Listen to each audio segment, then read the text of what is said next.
So, CJ, you have a statue being unveiled outside of Dignity Health Sports Park alongside Landon Donovan and David Beckham.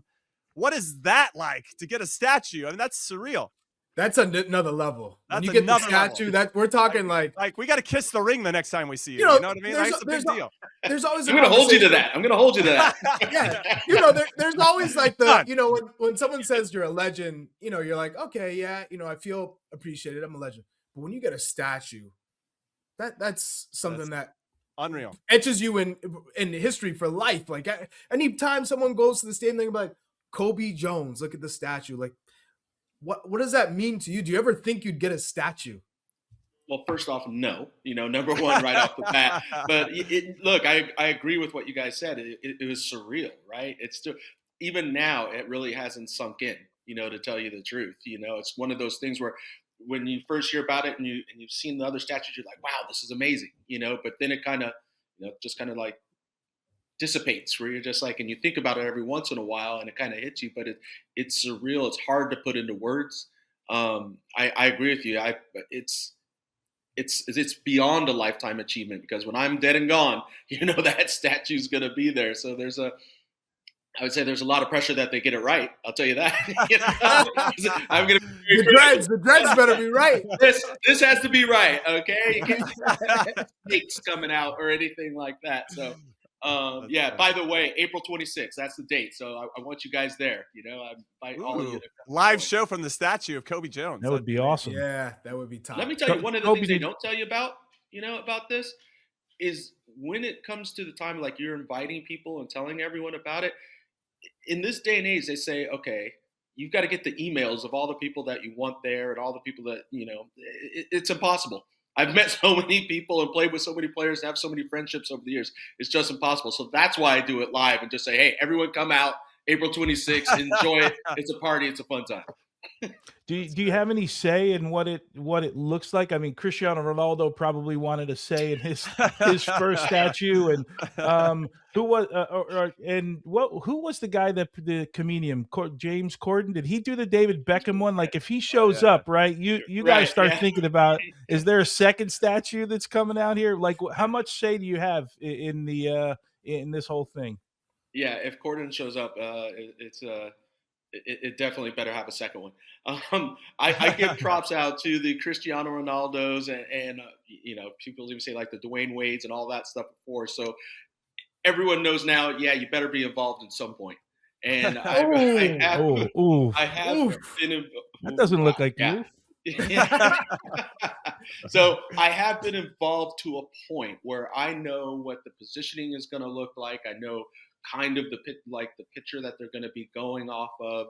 That's cool. And the interesting thing is you can pick a variety of different things that you want and kind of have an amalgamation to get what you want, within the statue. But they did take me out of the process at the end so that when it is unveiled, I will still be surprised. So I don't know what anything up here is going to look like, which is the most important part, in the hands, So wait, what era did you choose? Like which Cobi Jones era did you go with? Like what year? It's the earlier days. Let's put it that way. I can't have me when I'm just like I'm struggling to stay fit and struggling to do fitness. You don't want that. We got Cobi Jones with crutches as a statue. It'd be pretty funny. I'm thinking like LA Galaxy 2001. Like that was 2000, maybe 99, 2001, in that range. That was prime Cobi. I remember killing MLS defenders. But if you could also have alongside the statue one play or one moment in an LA Galaxy kit, what would it be? Let's not make it the first goal in Galaxy history. There you took it. There you go. Let's not make it that one go out. Hey, Tony, you get a little love there then too. Huh? You didn't know right next to the statue is like a little video that's going to be playing nonstop, and then that's going to be on the loop. Tony catching a stray at Cobi's statue unveiling. Oh man, no, but that was, sorry Tony, but that's the moment that always stands out for me, because it was, first goal for me at the Galaxy, first goal, for the LA Galaxy itself, and just that day, and Tony was there, he'll tell you, like, and he probably heard it at the same time as I retell this story all the time. They were expecting 20,000 people there, and as Tony, like you remember driving into that stadium, you knew it was going to be a lot more than 20,000 They people. just kept coming, man. They Yeah. just kept coming for hours, bro. It was what was the final number? It was 67,000 plus. And one of the things, I don't know if you know this, Tony, and this tells you how unprepared they were. When the game was over, there were still people lined up on the freeway trying to get into the game. That's how crowded it was. It was insane. Yeah, it was wow. amazing. And you banged on Tones too? You're just gonna keep going with that one, aren't you? You keep having fun with it. Go ahead. Tones, what were you thinking when you got the ball out of the net? Like, what were you no. Were you happy for Kobe or? No. I was like, it had to be my teammate Kobe from the national team. Right? It couldn't have been anybody else that they had. It had to be Kobe. No. If you watch it, man, it's amazing how you even got to the ball. Like didn't you poke? I remember I was like, the defender's got it. It's got it. And all of a sudden Kobe poked it and he's in 12 yards away. Like it's really, but it is that goal probably, Kobe, outside of your dribbling, 1v1 dribbling, that goal probably typifies Cobi Jones goals, if you will, right? I mean, you kind of defines some of your goals. Yeah, it's always hard to talk about yourself, right? But it's one of those things where Hurtado played that ball through, and it was like that weird. And Charlie, you'll know this, when you're sprinting and you have the defender sliding, it's like you're reaching out, knowing that the defender's sliding, and like you can get the ball, but the defender could possibly get your ankle too, and you could be, taking a bad injury in that, but it was just enough where I touched the ball. 6 months out. Also, and able to jump at the same time to get beyond the defender and touch it beyond, and then continue to go and then slide one home. Yeah, I don't remember having any of those chances, so I'm glad you just brought up Charlie for that one, CJ. I was on the other side trying to slide to kick you guys. Let's talk now about your World Cup experience, specifically 1994 and playing a World Cup on home soil. And you were teammates with Big Tones for that. What was that like, and how do you think it's going to impact this current generation as we walk into another World Cup on home soil? Yeah, it was an amazing time when you think about, and I look back, 30 odd years ago, to see just how important that time was for U.S. soccer in and of itself, and what we were doing as young men. We had no clue this is what people don't get. We did not know what was going to happen after that. I was playing, okay, I'll play in the World Cup. I'll go back to school and finish up school, after that, or get a job. Those are the types of things. So bringing that group of guys together and to accomplish what that group did was absolutely exceptional. If I wasn't a part of it, I would be looking back and just praising that group constantly. I love the fact that the World Cup, is coming back to the U.S., obviously Mexico and Canada as well, but it's almost like circular. It's finally coming to that moment where we can have that appreciation once again.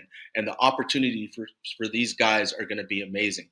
And I know these guys are making a ton of money overseas. I know these guys are stars overseas, and like a Pulisic and others, they've reached these stratospheric heights, right? But this is your home. If you have a successful World Cup here, I'm telling you, 30 years later, people will still be asking you to be on podcasts. That's what it's about. And getting statues outside of a stadium, CJ. You get statues. There it is. That's it. The opportunities are endless, where they will not only be super famous within the soccer world, but they're going to be just the average person on the street in the United States is going to be like, oh, that's such and such, that's such and such. They were successful in that 2026 World Cup. Kobe, it's funny you say that, because we had Christian Pulisic on, I don't know, I'm going to say, 4 or 5 months ago. And I said to him, I asked him, do you know what the difference is? Do you have any idea what's going to happen in June? And he was like, literally said, no, I think it's going to be the same. It's a World Cup. And I had to cut him off and say, no, it's a World Cup at home. Like, it changes your life, right? It changes. Yeah. World Cups, not a lot of people get to play in World Cups, and it's an honor to have done it, but very few get to play at home. If you could give them a message, if you could speak to them, and I would imagine if they're in town, Pochettino would ask you to do this. I hope he would. What would you say to them? Number one, first and foremost, understand what you're playing for. That it is a big moment. That you're representing your country, you're representing your city, you're representing your family, all of that.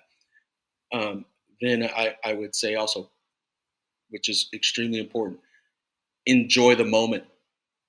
It will go fast. It will go very fast. So take a moment to, even if it's like 5 seconds when you walk on the field, soak it in. This is something that you might not get there the next time. So make sure that you enjoy the moment, and then understand that as a team, that's where the accomplishments come. As a unit, you can accomplish far beyond, what you could possibly be thinking. Oh, Chuck is on mute. This Unmute is part of our yourself, tradition, Chuck, CJ. for crying Chuck out is loud. like, he can't even speak Chuck. right now because we used to call taught you Tony well, Tony huh? Mutola because Tony would mute taught you all well, the time. Chuck. Chuck has taken this award by, I mean, it's not even close anymore. Chuck, No, explain yourself. are you kidding me? Tony still has Unbelievable. me beat, but I'm catching up. Yeah, no, I'm curious. Did you know that was what was on your shoulders outside of representing your country, but being a young black man, what you inspired me because I could say, hey, you look like me, and you have similar attributes like me, fast, quick, fearless. Was that something that you thought about going into this as well? That, hey, I'm also trying to advance the sport in our country for other kids out there. I'll be very frank with you. No, it was a different time. I was trying to keep my head above water and trying to survive. That's what it was like back then.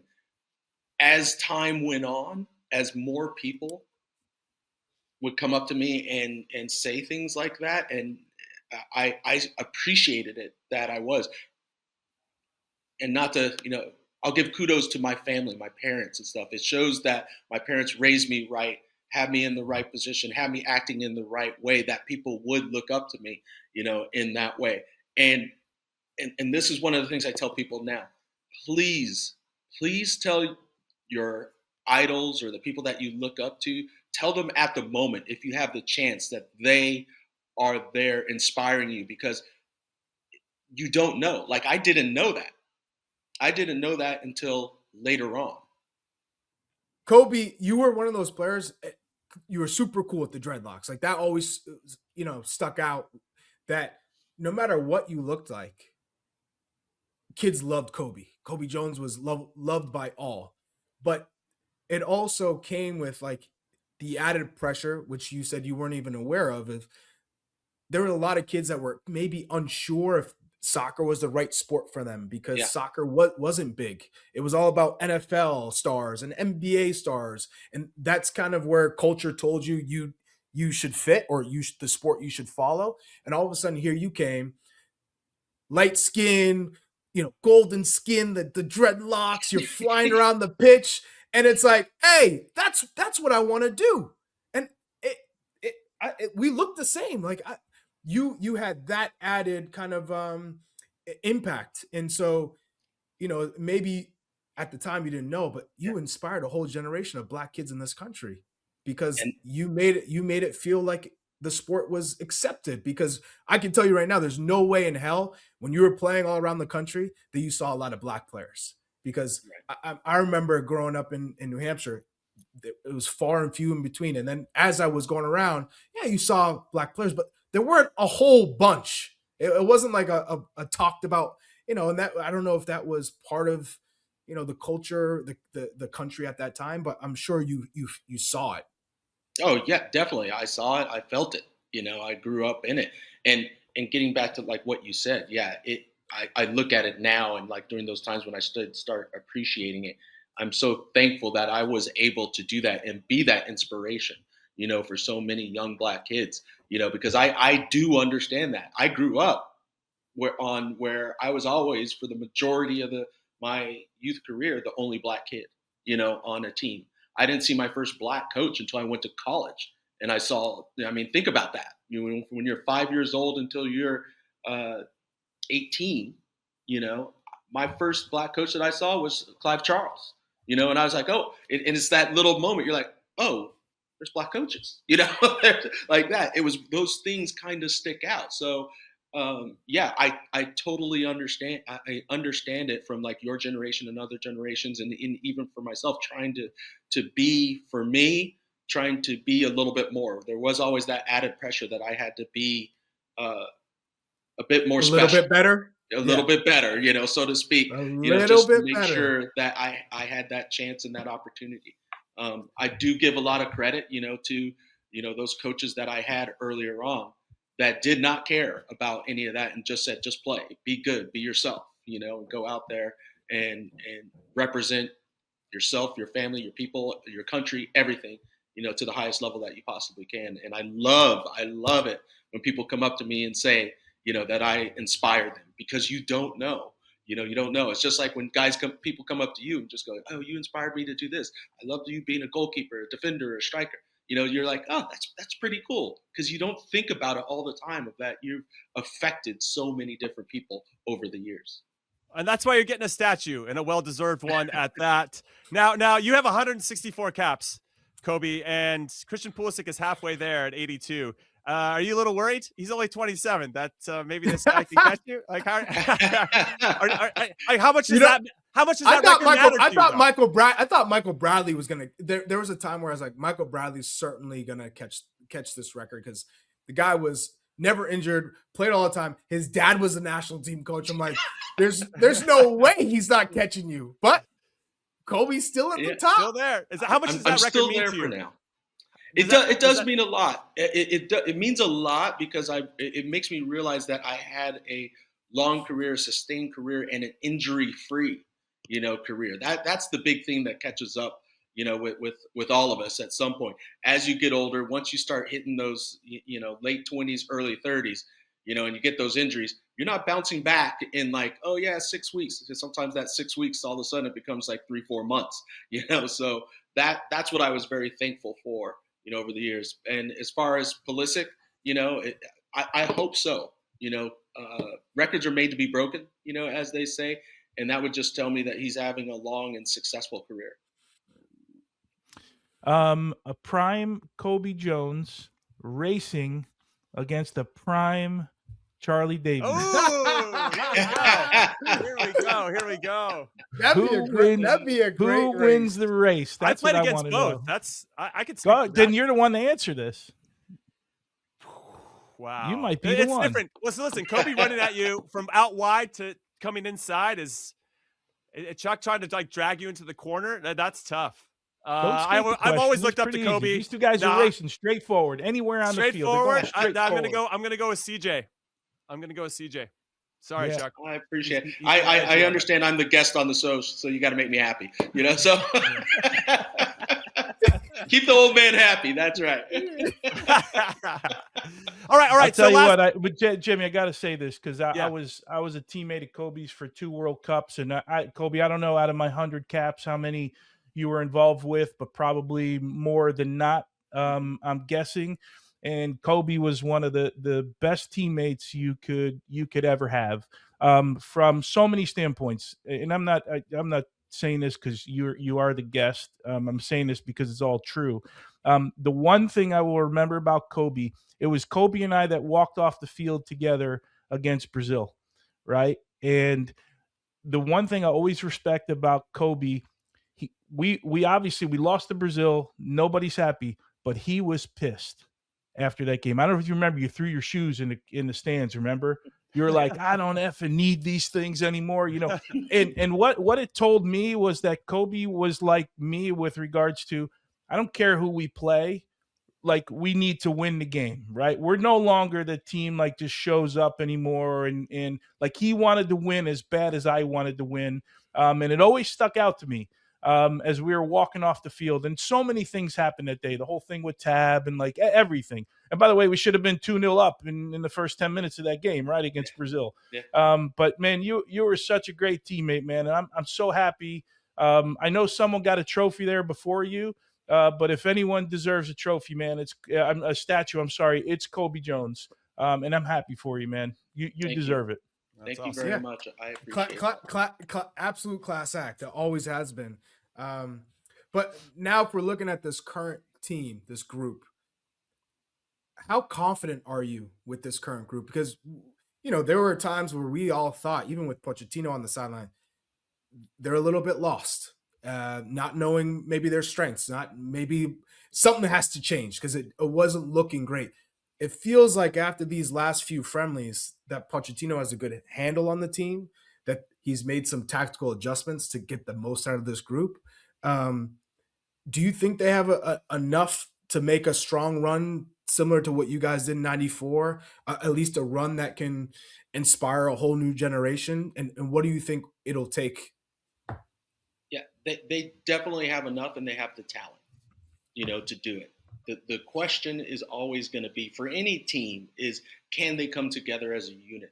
Because let's look at 94.